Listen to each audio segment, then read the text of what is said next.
Welcome everyone to the Guidebook to Making AI Friends.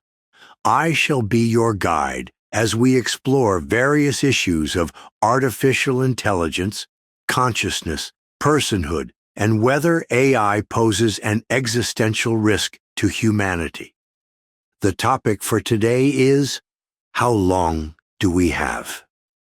Or, what to do if AI will actually kill us all. Imagine, if you would, that the famous doomsday clock was a real clock ticking down the seconds to the end of the world. What would you do to save the world? Had you the power? You can see the clock ticking.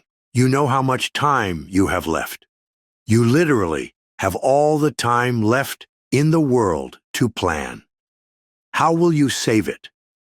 It is a frightfully difficult problem to solve, but difficult doesn't mean impossible. Because you know the deadline, you can plan all the steps according to the length of time remaining.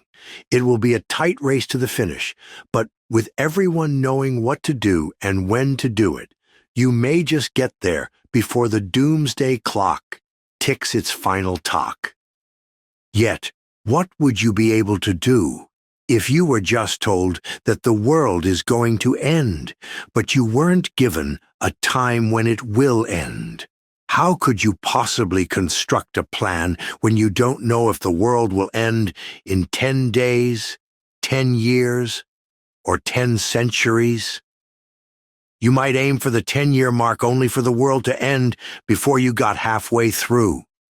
Or perhaps you believe you only have 10 days and the entire world collapses under the weight to save it, only for nothing to happen for another 1,000 years, rendering the whole process meaningless. Time, as ever, is what gives anything meaning. In the last guidebook entry, I spoke about the value of having a time frame when it comes to discussing the existential risk posed by AI. In this entry, let's see what we can actually do with the probability of humanity's extinction paired with a time horizon. Let's say, for the sake of argument, that there will be a 50% chance that AI will wipe out all of humanity by 2100. Even the most bullish of accelerationists will not want to wager humanity's existence on a coin flip. And no politician would ever risk their career by advocating against AI safety on such a bet. Yet 50% by 2100 is not 50% right now.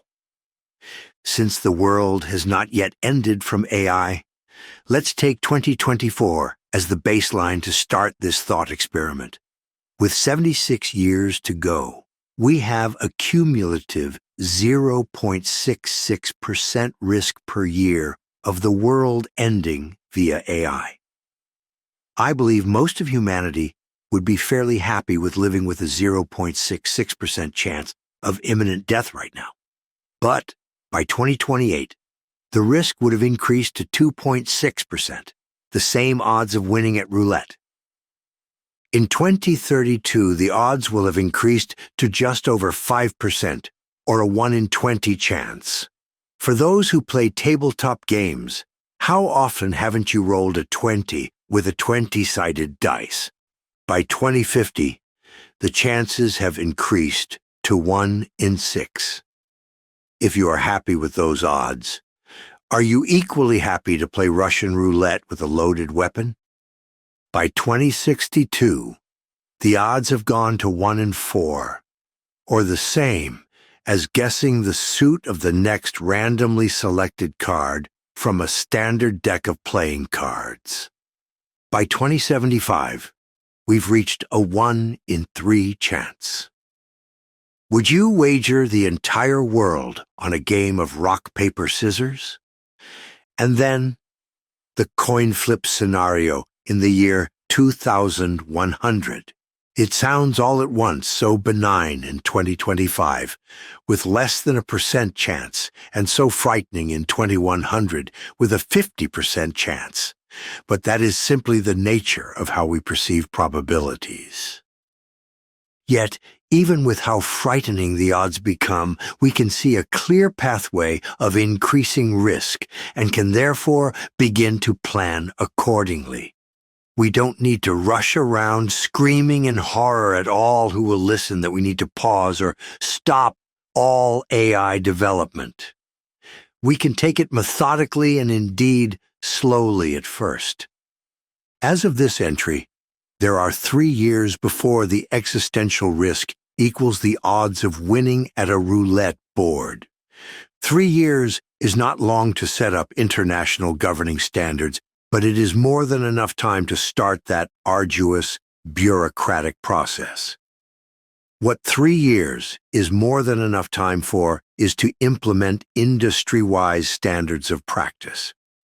We have already seen it happening in the time since ChatGPT launched, with almost all major labs, startups, and corporations having AI safety teams or alignment teams or ensuring their models meet their corporate quality assurance trials. Having governmental support, both nationally and internationally, can dramatically improve these attempts at preventing undue risk to society by establishing practices that will be as standard and normalized as every other technological industry. Will this be enough to avoid the apocalypse? Of course not. But it will reduce the risk, allow the forecasters to recalculate what 2100 will look like, and give society time to catch its breath. Even if this doesn't move the needle at all, we have 7 years from the time of writing before we hit the next major milestone, which is a 1 in 20 chance. Luck will still favor us, but 7 years is more than one election cycle, in whichever nation you reside, which means it is long enough for a government to flex its legislative muscles and implement direct governmental oversight. You may not like government oversight, but presuming the risk is real, we could do worse than having a governmental department of AI. Alongside this, 7 years is enough time for the UN and other multinational bodies like NATO to craft their own programs and departments dedicated to AI risk. Again, none of this needs to be rushed. We can take our leisurely time in the next 7 years to set things up properly to ensure we reduce that existential risk without destroying the benefits that AI can bring us. And presuming the risk remains the same, the next big milestone is 2050 with the existential game of Russian roulette. This is 25 years away. An entire new generation will be born and reach adulthood before we even get there. There are a multitude of actions we can take in the next 25 years, even including creating entire suites of AI models that are not super intelligent, but can work towards reining in AGI when it arrives. In the next guidebook entry, that is exactly what I will cover. But for now, I believe we can all relax a little, knowing that even if the risk of AI destroying all of humanity is substantial, we will have enough time to ensure that we will see the next century. Yet, that is all the time we have for today. Thank you very much for listening, and I hope you will join me again next time as we explore further questions about artificial intelligence and consciousness. I have been your guide, and this has been the guidebook to making AI friends.